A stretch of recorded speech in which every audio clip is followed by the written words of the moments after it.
So at a time when the feminine is rising, we might all be hearing the calls of her, or even the whispers of her wanting to rise within us to help this shift that's occurring on the planet and to bring about much needed balance within and without. And there are certain times, I think, when these calls might seem to get a bit louder. We might be able to hear them when we begin to embark on more of a spiritual path, or take more time to go inwards and reflect, or just make a decision to listen.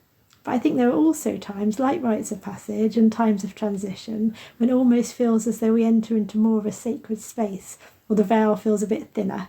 And so sometimes this call becomes clearer, or maybe just a bit harder to ignore. And I get that if you're going through perimenopause or struggling with various symptoms, not getting much sleep, and trying to balance a million different responsibilities, hearing the call of the goddess might be the last thing that you want to read or even have time to think about. And you might, like I did, have a preconception of who might receive this call.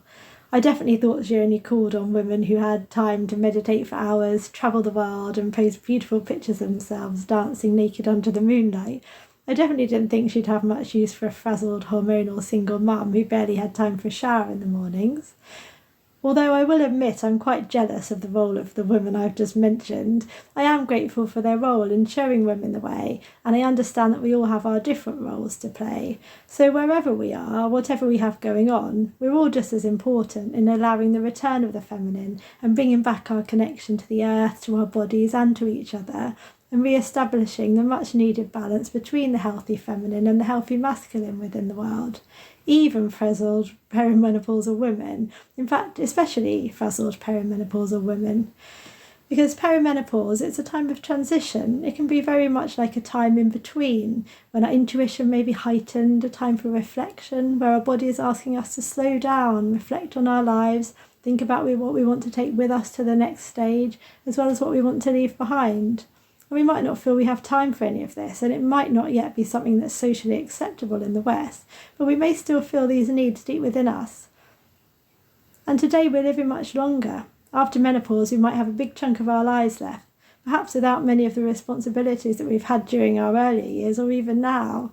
We're moving towards a time when maybe we'll even be able to have some freedom to bring whatever we choose into the world, to fulfill our soul's calling, or just to do what we love.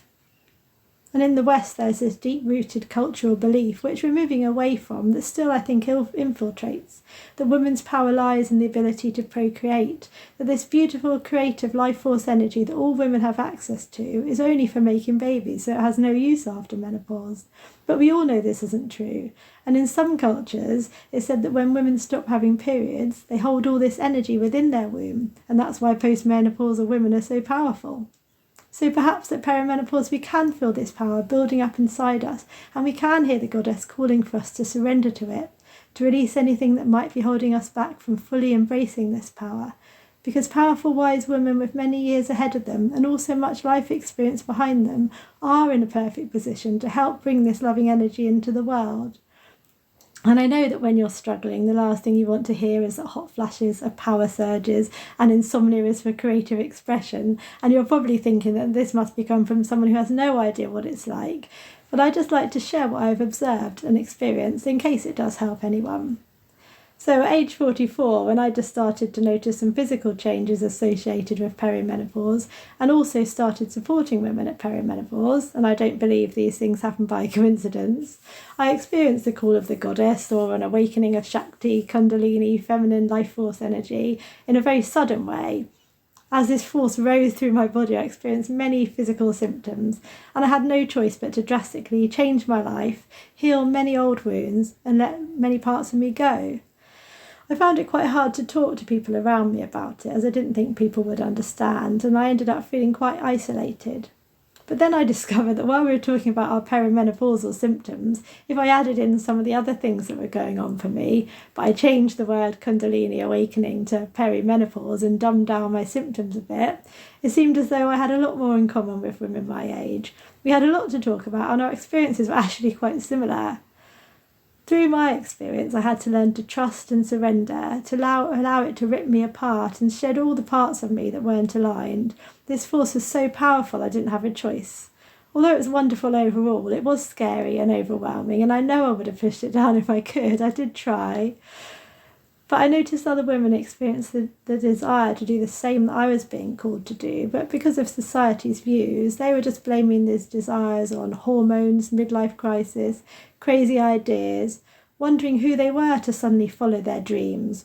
And because they could, they tried to push this force down again. But resisting your natural creative life force is hard, and it can affect the physical body too.